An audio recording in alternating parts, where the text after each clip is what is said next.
Imagine if I told you that ancient Viking settlers were growing vegetables in their brutal Nordic climate that make today's expensive superfoods look like amateur hour. These fearless Norse warriors cultivated 16 remarkable, lost crops that delivered more nutrition and weather resistance than anything in our modern gardens. Yet, we've foolishly abandoned nearly every single one of them. Let's begin with the vegetable that proves Vikings mastered the art of patience far better than any modern gardener. Skirit, Siam Cisarum, was essentially the Viking equivalent of a long-term investment portfolio, except instead of accumulating money, it delivered sweet, fibrous roots that tasted superior to anything you could purchase at today's markets. The Vikings knew this plant as krumrot or gerla, and it represented the ultimate plant-it-and-forget-it crop. While contemporary gardeners pamper their vegetables with continuous watering, pristine soil conditions, and temperature-controlled environments, Skirit simply performed its magic underground without complaint. You established it once, and these sweet white roots expanded year after year without requiring any assistance from you. It functioned like having an investment account that produced vegetables instead of earning interest. But here's what made Skirit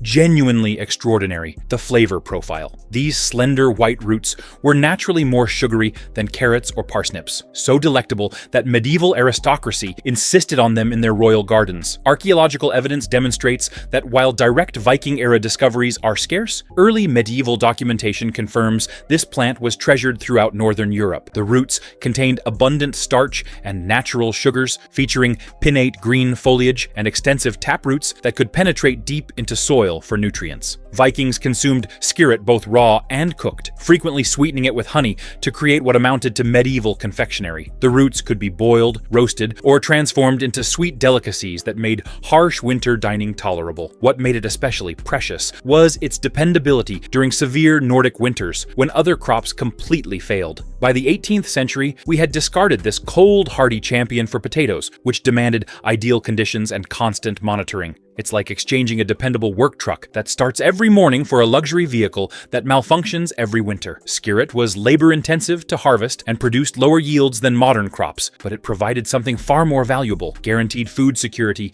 in an unpredictable climate. Next comes a plant so precious that medieval Icelanders actually criminalized stealing it from your neighbor's garden. Angelica, Angelica, known to Vikings as kavan, wasn't merely another herb. This imposing plant, with its distinctive umbrella-shaped flower clusters, functioned as the multi-tool of the medieval garden. Archaeological locations in Norse settlements, like Hedeby, contain abundant Angelica seeds and pollen, demonstrating that Vikings maintained entire kvangardar, dedicated Angelica gardens. A 13th century Icelandic statute explicitly forbade stealing Angelica from someone else's garden, which reveals precisely how valued this plant was. Picture contacting law enforcement today because someone pilfered your parsley. That's how crucial Angelica was to Viking society. This towering, umbelliferous herb offered protection against something that claimed sailors' lives for centuries: scurvy. Nearly every portion of the plant served a purpose. Vikings utilized the young stems and roots as vegetables, the seeds and leaves as sweet seasonings with an anise-like taste, and the entire plant for medicinal purposes. Icelanders continue making tea from Angelica seeds today and employ the leaves to flavor fish, preserving a tradition spanning over a millennium. Medieval documentation even considered Angelica a plague treatment, though we understand now that its genuine value lay in its substantial vitamin C content. This made it extraordinarily valuable for extended sea expeditions when fresh vegetables were impossible to preserve. Vikings had resolved the scurvy problem centuries before the British Navy discovered that citrus fruits could prevent it. The plant demonstrates extreme cold tolerance and flourished in Norse gardens, where other herbs would freeze. As trade routes introduced new spices and flavoring agents to Europe, Angelica's cultivation declined. Today, it grows wild in many regions or survives only in heritage gardens, a living reminder of Viking agricultural wisdom. Now let's discuss a plant that modern gardeners invest considerable money attempting to eradicate, while Vikings intentionally cultivated it for sustenance. Ground elder, Agopodium podagraria, might represent the most misunderstood vegetable in history. Today, we call it bishop's weed, or hanafot in Norwegian, and it features on every catalog of invasive garden nuisances requiring immediate destruction. However, archaeological records from Viking-age locations reveal a different narrative. This perennial with compound leaves and edible shoots was actually cultivated as a garden plant. In Bergen, Norway, it was termed tiskerkål, or German cabbage, and has been utilized as a pot herb for over 1,000 years. Ground elder essentially represents nature's method of offering complementary food, and modern gardeners are too stubborn to accept the offering. This plant spreads more rapidly than rumors in a small community, demands zero maintenance, and generates vitamin-rich greens throughout the entire season. Vikings consumed the young leaves raw or prepared them like spinach. The plant grows quickly, tolerates frost, and contains abundant vitamins A and C. Medieval doctors valued ground elder as an herb against gout, which explains its Latin designation podagraria. Vikings recognized its worth as a dependable perennial green that could nourish families when other vegetables became scarce. The plant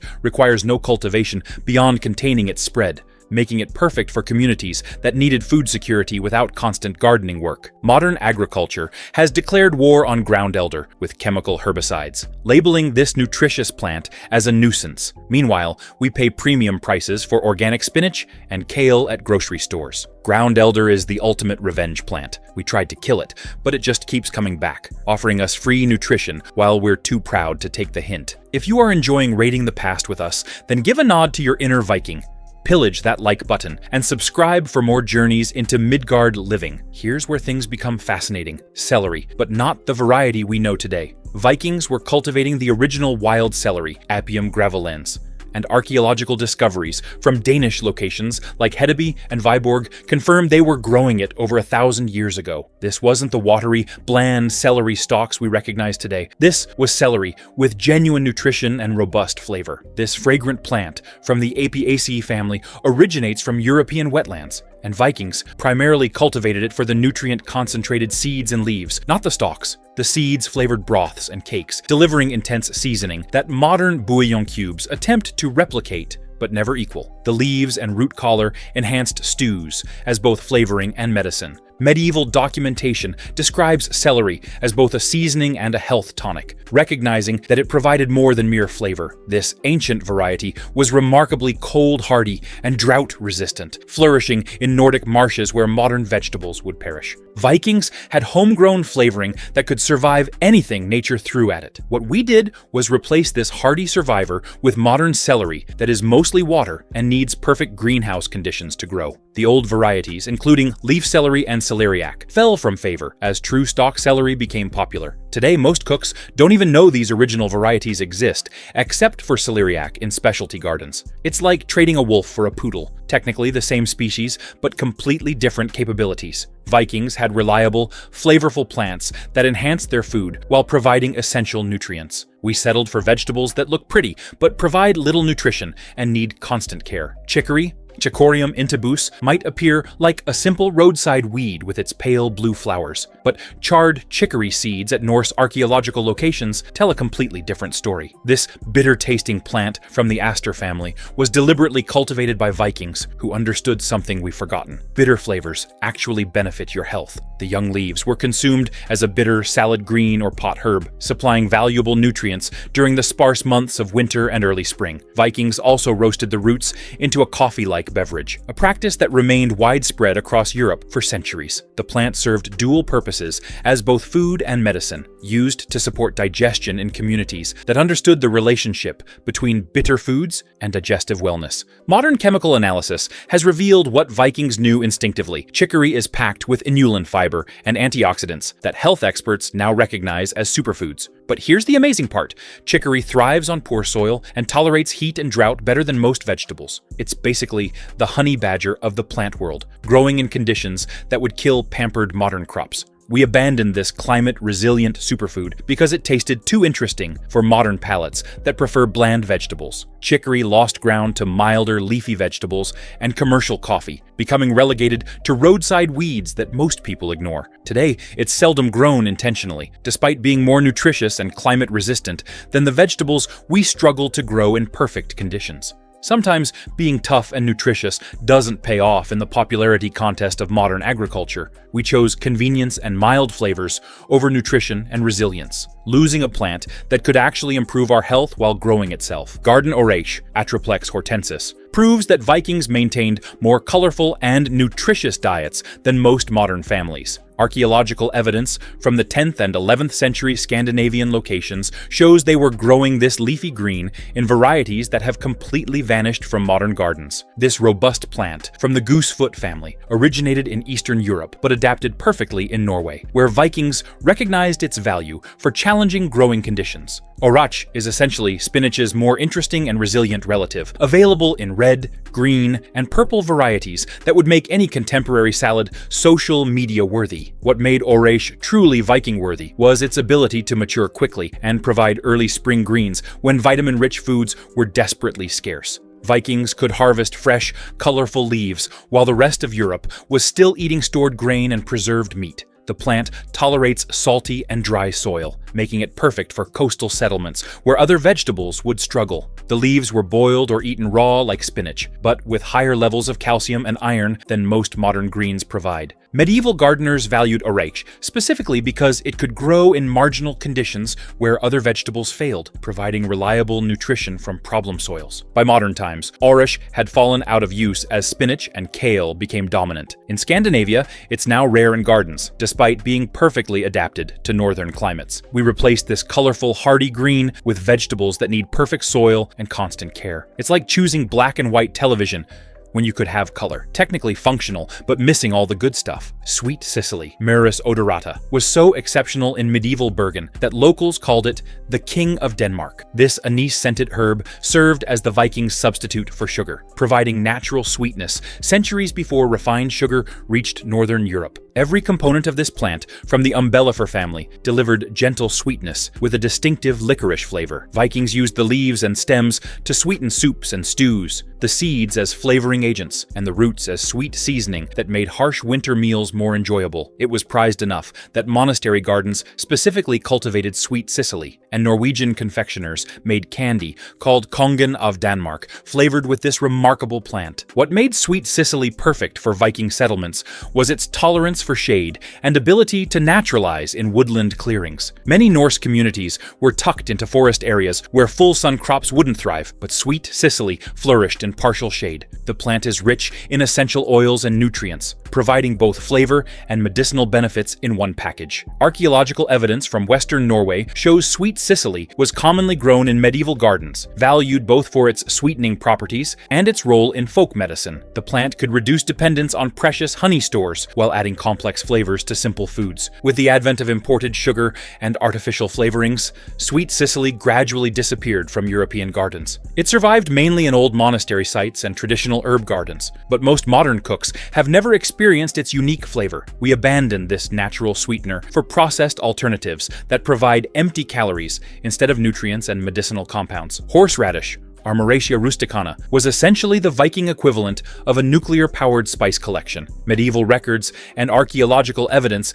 demonstrate it was valued both as food and medicine, providing preservation capabilities that could extend stored meat life through long winters. The fiery white root was grated as a condiment for stews and sauces, delivering intense flavor that could awaken your taste buds and clear your sinuses permanently. Vikings even consumed the young leaves in salads, though few modern people realize horseradish leaves are edible. The root contained high levels of vitamin C and antimicrobial compounds, making it essentially nature's antibiotic that happened to taste like concentrated fire. What made horseradish truly Viking-worthy was its incredible hardiness. This plant survives in growing zones 2 through 9, spreads by root division, and once established, provides a lifetime supply of preservative and medicine. Vikings could plant it once and have generations of flavor and food preservation capability. Medieval doctors prescribed horseradish tea for purifying blood and calming stomach problems, understanding its medicinal properties long before modern science identified the compounds responsible for its effects. The plant's antimicrobial properties made it valuable for treating colds and digestive ailments in communities without access to modern medicine. Most modern gardeners buy jarred horseradish instead of growing this virtually maintenance-free plant. It's like buying bottled water when you have a perfectly good well in your backyard. Vikings had figured out how to grow their own preservatives, flavor enhancers, and medicines all in one indestructible plant. Burdock, Arctium lapa, might be the most unjustly criticized plant in gardening history. Those sticky burrs that attach to your clothing and irritate hikers are actually protecting one of the most nutritious root vegetables Vikings ever cultivated. Historical records confirm that medieval gardens specifically grew burdock for its massive edible roots. The Japanese still understand what we've forgotten. Burdock root, which they call gobo, is a culinary delicacy with an earthy, complex flavor. It's loaded with inulin and trace minerals that provide significant nutritional benefits. Vikings also ate the young leaf stalks and flowering shoots like asparagus, making use of multiple parts of the plant. This biennial plant, with very large leaves, grows easily on waste ground and poor soil, essentially turning marginal land into food production. It's the ultimate permaculture plant, improving soil structure while producing nutritious food, and accomplishing all of this without any help from gardeners. The fleshy taproot can grow quite large and has a delicate, slightly sweet flavor when properly prepared. Vikings understood that beneath the plant's aggressive exterior was a valuable food source that could thrive where other crops failed. The root is rich in fiber and provides nutrients that were especially valuable during winter months when fresh vegetables were scarce. We declared war on burdock because of its burrs, essentially banning a nutritious food source because it was too clingy. Modern dating apps could learn something from burdock's attachment strategies. But meanwhile, we're missing out on a hardy, nutritious vegetable that requires no special care and improves the soil while it grows.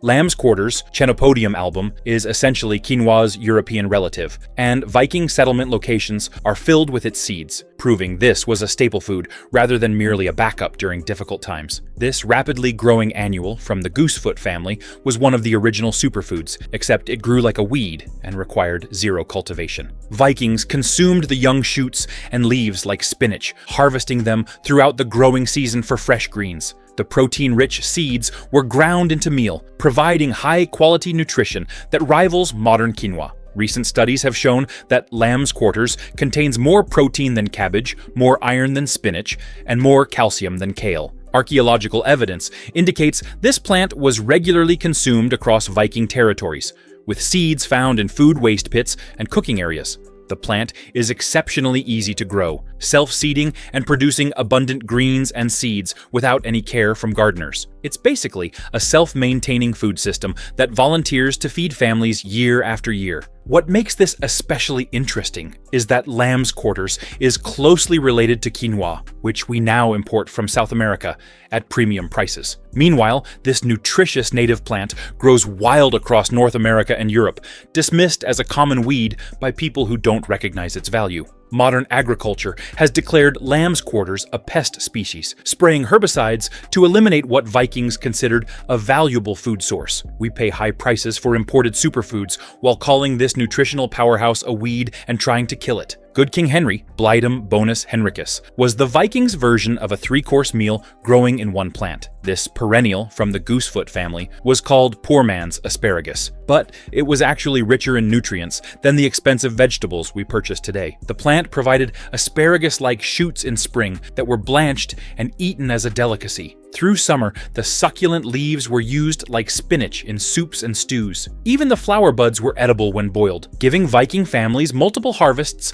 from a single plant. Medieval sources describe it as being prized through the Middle Ages, before virtually disappearing from cultivation by the 20th century. What made Good King Henry perfect for Viking settlements was that it returned every year without replanting and tolerated poor soil conditions. It was the ultimate lazy gardener's dream. Plant it once and harvest for decades. The plant is high in vitamins A and C and easy to propagate from seed or root division. Recent studies have revealed that Good King Henry contains 3 times more omega-3 fatty acids than iceberg lettuce, and significant amounts of iron and vitamin C. Vikings were getting superior nutrition from a plant that required virtually no maintenance once established.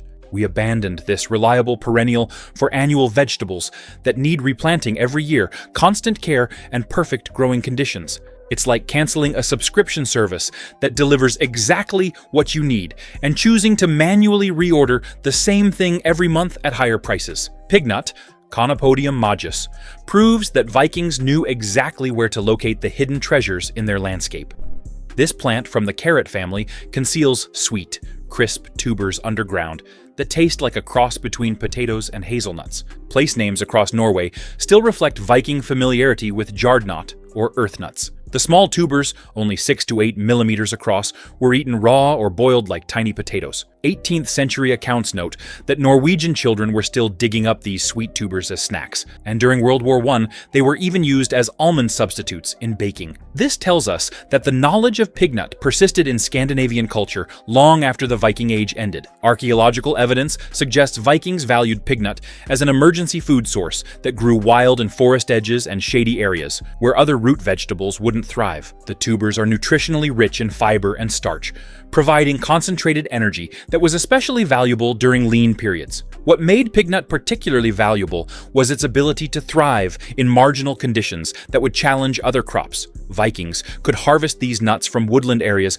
without dedicating prime agricultural land to their cultivation. The plant essentially provided free food from spaces that weren't suitable for other vegetables. We abandoned this genuine Nordic root vegetable for mass-produced potatoes and imported nuts. It's like having a secret stash of natural candy hidden in your backyard, but choosing to buy processed snacks from the convenience store instead. Before Vikings had access to lemons, they had common sorrel, Rumex acetosa, and the linguistic evidence proves how important this plant was to Norse cuisine. The fact that the Sami people borrowed their word for sorrel from Old Norse shows this tart perennial was a crucial part of Viking food culture. The lemony leaves were added to soups and sauces exactly like we use lemon juice today, providing the sour flavoring that made bland winter foods edible and appetizing. Vikings understood that sour flavors not only improved taste, but also provided crucial vitamin C that prevented scurvy and other nutritional deficiencies. Sorrel is one of the first greens to emerge in spring, arriving exactly when fresh vitamins were desperately needed after long winters of preserved foods. The plant regrows quickly after cutting, providing a continuous supply of tangy seasoning throughout the growing season. It's basically a renewable lemon tree that thrives in northern climates where citrus cannot survive. The high vitamin C content made sorrel especially valuable for seafaring communities that needed protection against scurvy during long voyages. Vikings had solved this nutritional challenge centuries before other maritime cultures figured out the connection between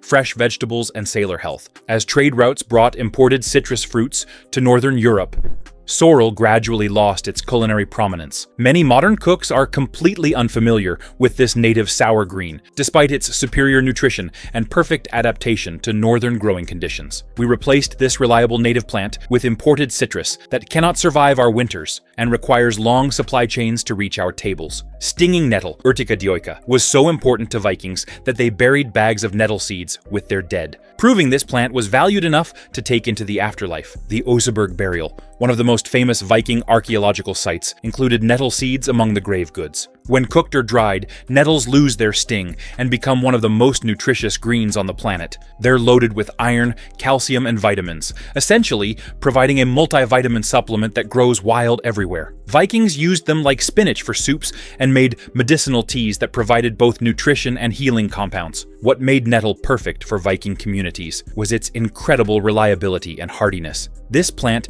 is extremely easy to grow, actually harder to stop from growing than to cultivate. It provides early spring greens when nothing else is available and continues producing through the growing season. The plant survives harsh winters that kill other vegetables, returning vigorously each spring. Medieval physicians recognized nettle's cooling properties and used it for skin irritations, while nettle tea was prescribed for fever and inflammation. Vikings understood both the nutritional and medicinal value of this abundant plant that required no cultivation or special care. Modern people spend money on vitamin supplements, while this superfood grows wild in backyards, vacant lots, and forest edges. Nettles are basically nature's way of offering free medicine and nutrition, but most people are too afraid of a minor sting to accept the gift. Lovage, Levisticum officinale, was the Vikings' secret weapon for transforming bland food into something amazing. This tall, perennial herb provided celery-like flavoring that was 10 times more potent than anything available today. The plant